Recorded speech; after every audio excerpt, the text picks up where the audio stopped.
Well, welcome everyone.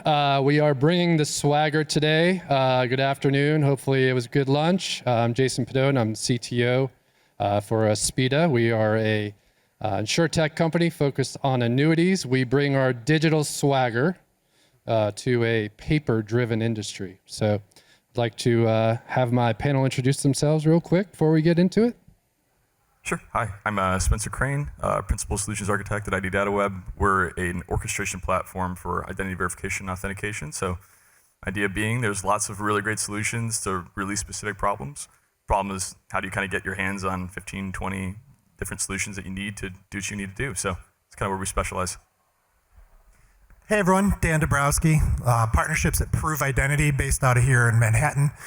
We are an identity company that primarily looks at a person's phone number as a key attribute and a good proxy for their identity. We're able to look at a number of risk signals associated with that phone number and create a comprehensive picture of if that person is who they say they are. So we're heavily used by leading banks and financial institutions. Pleasure to be here today. Hi, my name is Chris O'Brien. I'm a partner at Venable. We're a 850 lawyer national law firm. I'm in Los Angeles. And have been practicing in the crypto space since 2016, and I founded our crypto practice and chair it today. Hi, Damian Scavo, founder of Streetbeat. 20 years in the industry. We are the first platform that is actually powering wealth manager and retail traders to invest, but with an AI copilot for investment. Thank you. Powering now 3,800 wealth managers worldwide. Great. So we are here to talk about mostly cybersecurity, kind of risk management.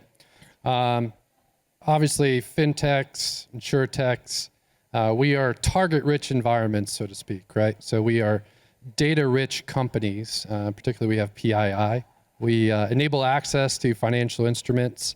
It's estimated globally this year, there is approximately 9.5 trillion of cybercrime committed. It's $1 billion an hour.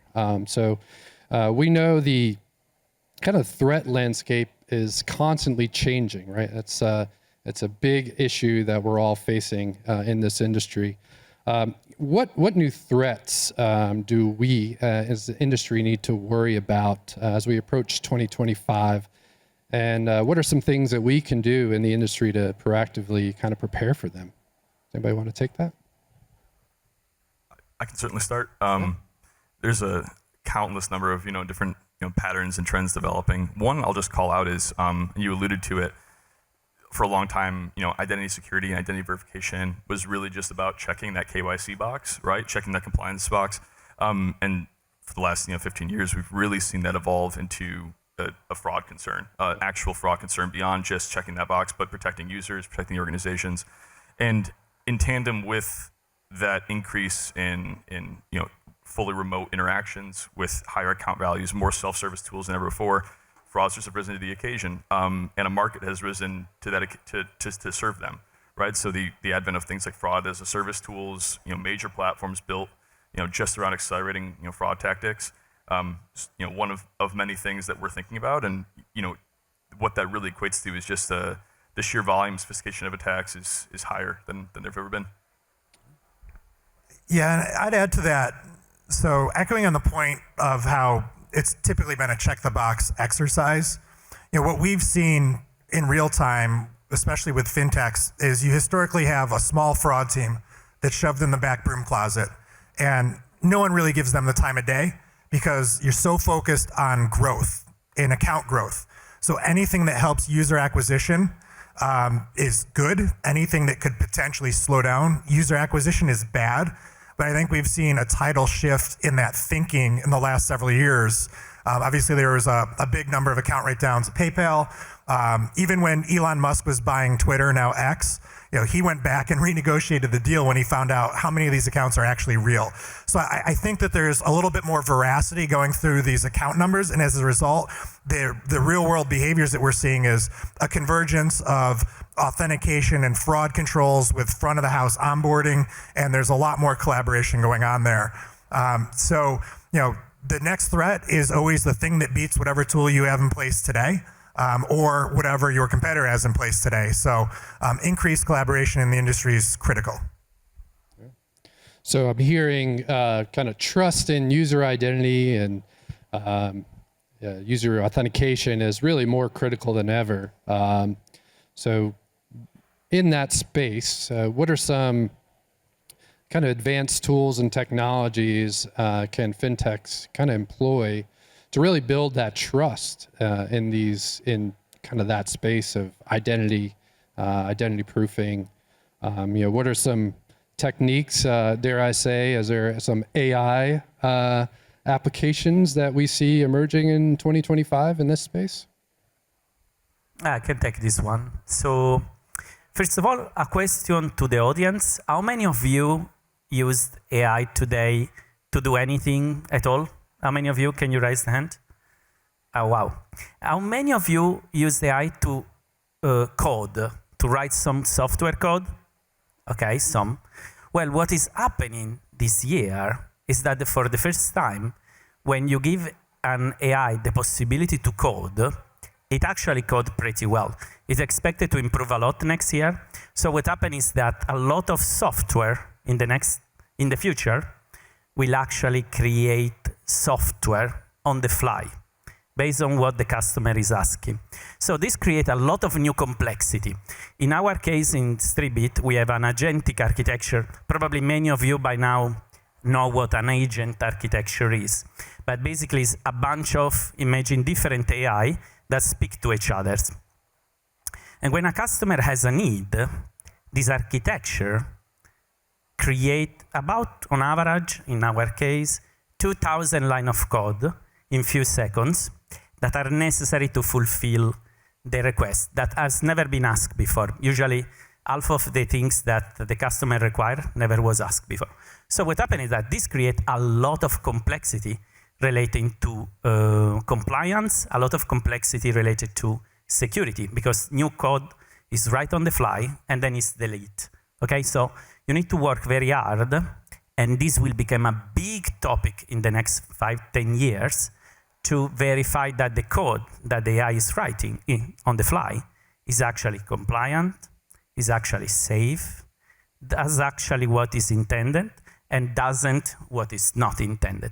So there is a lot that need to be created. I think there is a lot of space for security startups to actually prove the software that is dynamically created on the fly by this type of AIs that are in production. We are following about 170 billions AUM right now with this technology.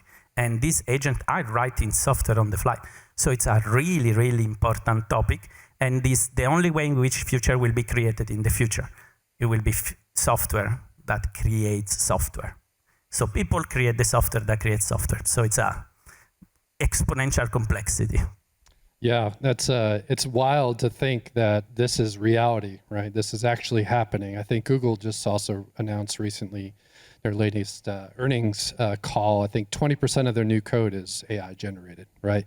And that's just a start. And just think of that. We started probably a quarter ago at 0%, and now, one of the largest tech company in the world is 20%. It's wild. So it kind of leads me to, a lot of these AI solutions are third-party solutions, right? They're not in-house built. There's maybe very few that are in-house built. I'm sure they're out there, but most companies, fintechs, companies large and small, are largely leveraging third-party solutions, whether it be Anthropic or they're using ChatGPT, OpenAI. So it brings to light kind of the importance of third-party risk management, right? So how does that change our thinking, or maybe elevate the importance of third-party risk management in this space now that AI is really being leveraged really across the board by organizations both large and small? Should I take that one too? Yeah, absolutely. Okay, so yeah, this is actually a very complex topic because you have multiple AI software writing software on the fly, and you have them answering directly to a financial advisor or a retail trader. Robinhood recently acquired Plutofy, which will start to provide, and Public.com. Is there anybody from Public.com? Public.com already has deployed this type of technology to millions of people. And with Streetbeat, we have been doing that for a while now. And it creates a lot of complexity in the interaction. And you definitely need more intelligence to orchestrate all these automatic checks of all the parts, because there is PII information flowing directly from the user, from the wealth manager. There is regulatory constraints that are changing, and actually in AI is missing a lot of stuff right now. In blockchain is missing a lot of stuff, and it's already Wild West if you think about an AI robo-advisor that writes software to stock trading on the fly. Imagine an AI robo-advisor that writes software to crypto trading on the fly. Like it's the far west of the far west, basically. So it's really, really the beginning, and there is a lot of opportunity for anybody that wants to start business in that space, because it's still unexplored territory. Yeah. Yeah, and I'd add to that, just from my own experience, going back several years, there was a company that was basically reselling telephony data to whoever would buy it, right?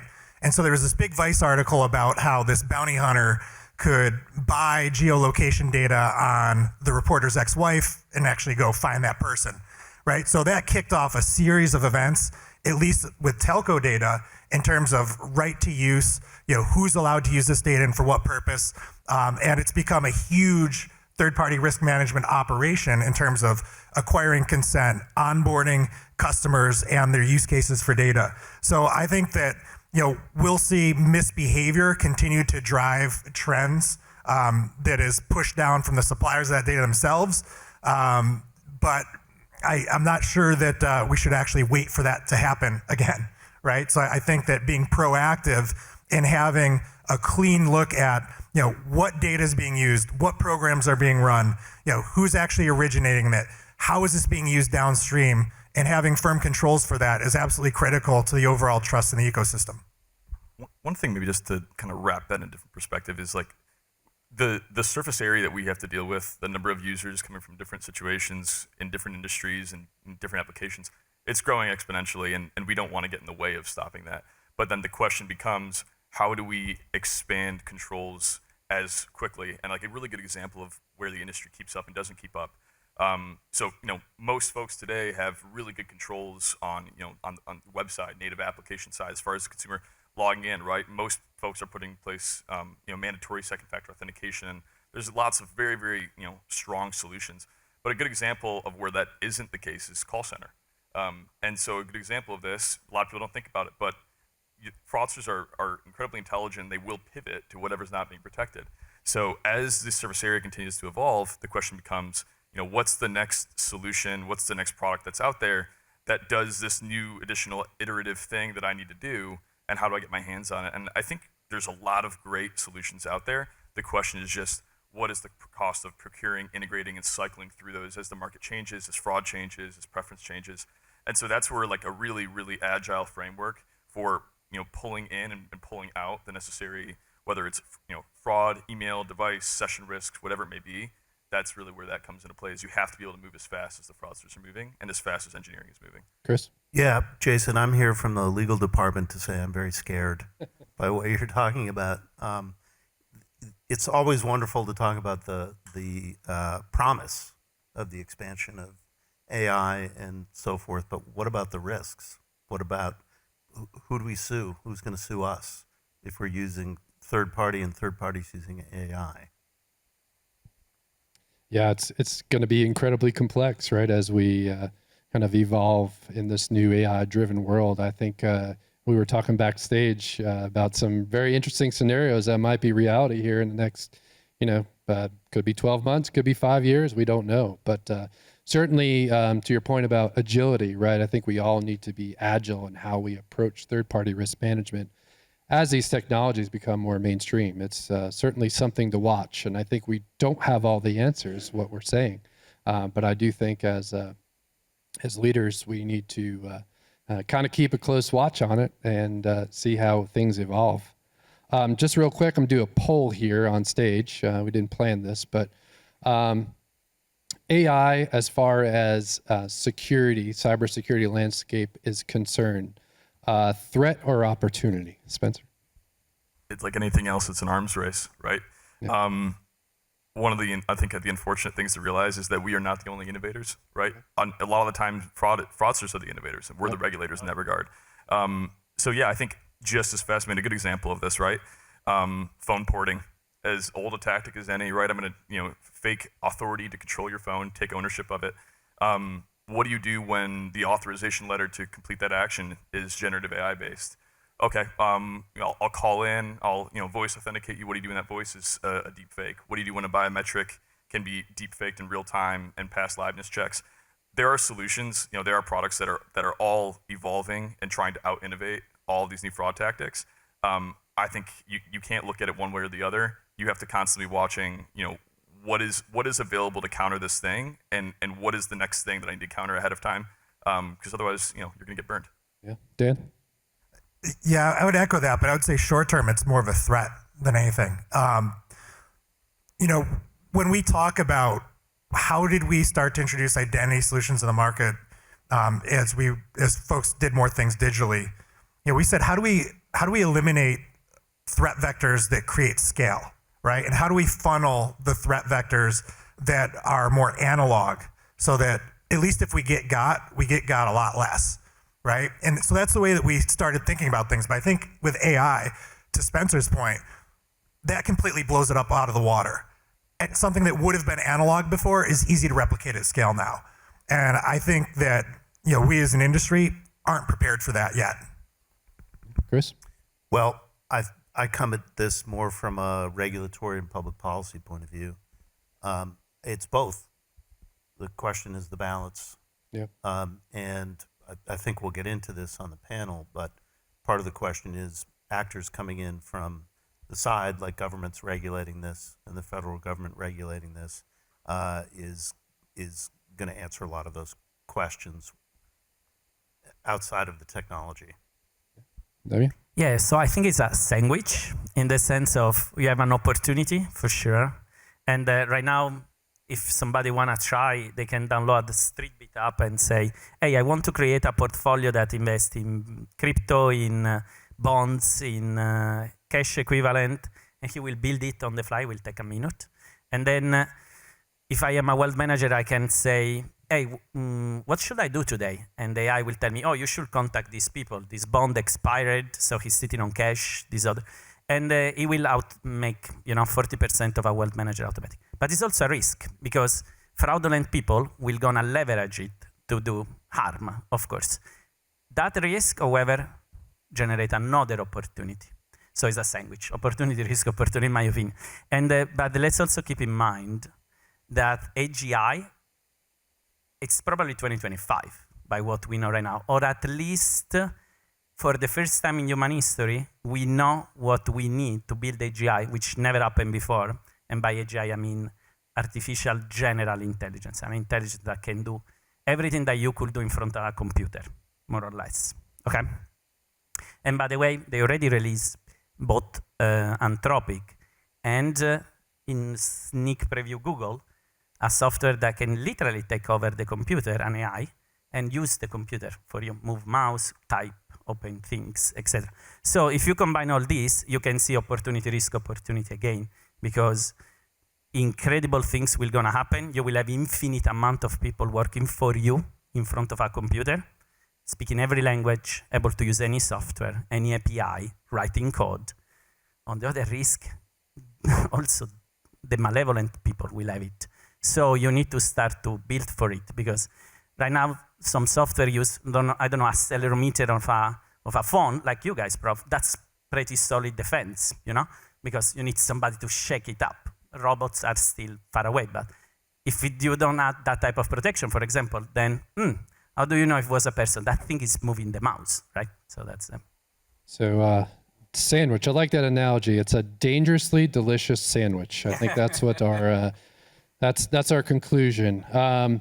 So to transition to another topic, what we know is going to happen here is the kind of the regulatory evolution of crypto, right? We have a new administration coming in. We know there's going to be a lot of changes, re-regulation. It's going to have significant implications, what we think, for security and compliance. So, what does this, what we anticipate, and what does this shift bring to the industry, specifically around cybersecurity and risk management and compliance for what we think are going to be changing regulations? Well, I mean, I'll tackle it from a high level. I've listened to some of the panels today, the crypto panels, and people have been remarkably mild about trying to predict the change. I don't think I'm making news, but maybe I am here at the conference. It's going to be really substantial change, and it's going to be change in favor of the industry, what the industry wants, and the industry has cross-cutting priorities and desires, but it's going to be less regulation by enforcement. We're going to see different regulators immediately, a different approach, and then I believe, and don't come back in a year and tell me I was wrong. These are just predictions, but I think we'll see major regulation come through Congress with bipartisan support, and in Trump 2.0, the crypto favorable Trump 2.0 administration, it'll get signed, and we'll see more activity in the space. We'll see regulations, new regulations. We can argue about whether it's a re-regulation or the first time regulation, but it will be more favorable to issuers, more favorable to platforms, more favorable to exchanges, and we'll see more crypto activity, which probably means we'll see more fraudulent activity and more criminal activity as well, just because that's baked in. And so you guys will all be fully employed. I was going to say, maybe you can answer this, Spencer. What role does identity management kind of play in providing a defense over what appears to be, right, evolving and probably growing industry over the next 4 years? Or what can we do as an industry to kind of protect ourselves and also our customers from this? I think there's a couple really big cultural shifts and cultural waves you can ride in regards to crypto becoming more mainstream and kind of be back on the rise again. So let's think about a couple of them, right? We have forever known that, especially with consumer identity, the consumer is the real regulator of what we can and can't do, right? What will they tolerate? What's too much friction? What's the right amount of friction? What's the right amount of privacy? What's too much privacy? We have, with crypto, an industry of folks who are security conscious, privacy conscious folks who, in a big way, have changed the narrative, right? Folks are becoming more comfortable with the give and take of data for security. I think what we're going to see is a few more product specific trends, perhaps the concept of a federated identity, right, where I verify myself once and I bring that identity with me, right? Kind of this privacy first approach, this concept of utilizing the least amount of friction possible to verify a user, and the concept of pushing and educating consumers to turn on or even mandate second factor authentication, all the things that come with that. I think that's the real opportunity. Like with crypto specifically, that's its own extremely target-rich environment, and a lot of those organizations in some ways have led the pack, especially when it comes to kind of retail financial services. But now is the opportunity to kind of take from that industry and use it to kind of educate and kind of push your own security posture forward. Dan, do you have anything to add there? Yeah, I would say that we typically see the best controls are the ones that are done in layers. And with that, there's opportunity to be mindful of privacy as part of it and be mindful of the amount of friction that you're actually putting an individual through. So by having a strong layered approach, you can look at the appropriate in-context risk signals given the nature of whatever transaction's occurring, whether that's a login attempt, whether it's signing up for a new account, whether it's transferring funds, whether it's buying, selling.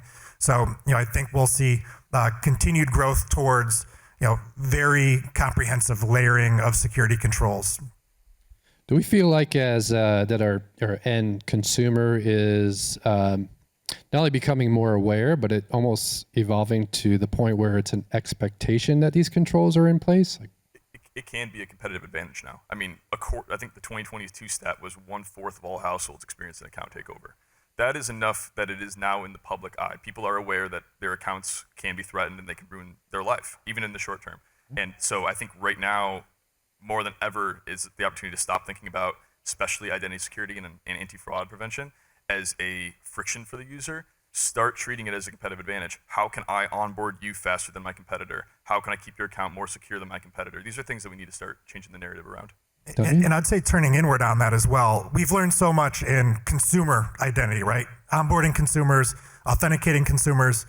But when you look at 85% of data breaches, what's happening? It's because of lax controls for identity and access management of people accessing your internal systems. So I see a convergence of these two fields where a lot of those best practices from the consumer side are now being married into the internal identity access management controls, and it needs to happen because weak authentication on the internal controls means that your entire data set and your entire posture as a company is at risk. So Chris, I'm going to lean on your legal swagger a bit here. So you mentioned that, you feel like, and I agree, I think the regulatory environment is going to change, be pro-industry. I guess what efforts or what role do you see in these the new policymakers that are about to come into office?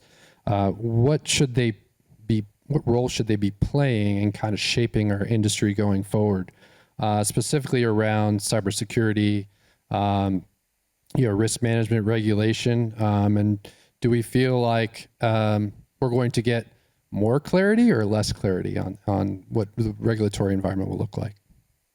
I think the environment will be clearer as how that cuts into cybersecurity and identity and privacy, not so clear, because I don't think those issues have led the parade. It's been more on the question of whether cryptographic tokens are securities or not. Are they regulated by the SEC or not? Do you have to register them with the SEC or be exempt from registration? Are the exchanges liable for what the issuers say? Those kinds of issues have led the pack. But the industry should be lining up with the folks on the stage, right? The industry doesn't want to see fraud. The industry doesn't want to see criminal activity. There's always that borderland where this function might impinge on the growth of the business, right? You guys see that all the time. You were talking about that at the very beginning, Dan. How that finds its way into regulations unclear to me. I don't know that there'll be a push for privacy or security in the regulation or the rulemaking that we're going to see. But I do know that the industry should want more security. It should want, because if a customer comes in, they lose money, they're going to exit the space, right? If their money gets stolen, they're going to exit the space. Nobody wants that. No legitimate actor wants that. But I think that's going to have less to do with regulation and more to do with people getting out ahead of the fraudsters and developing products and protocols, what these guys do. Great. So we're kind of coming up on time here. I want to give folks just a 10-second opportunity to kind of give some last-minute words of wisdom to our great audience here. Spencer? This industry is not unfamiliar with orchestration. Identity security is just another orchestration problem. And the sooner you start thinking about that and start to kind of understand that buy and build decision, your users and your organization is going to be a lot better off. Dan? Yeah, I'd say dive into what you've seen in other industries, right? So healthcare, insurance, financial services. The same tactics are going to be brought back to you, and be ready. Chris? Pay attention to what's going on in Washington, D.C. I can't think of an election that had a bigger impact on a single industry than this election is going to have on crypto. I've searched my database. I can't find anything that's an analog. So we'll all watch that play out. It'll be fascinating. Damian? Yeah, so in 2030, most of us will have a copilot that help us to manage our money. Will be much smarter than the average person. Will know everything that is going on in real time with the market. And the big guys will gonna build it for themselves, Goldman Sachs, JP Morgan, UBS. The other one, I hope to build it with you guys. Okay. Well, we hope you enjoyed the swagger we brought to the stage today. Thanks for your time and attention.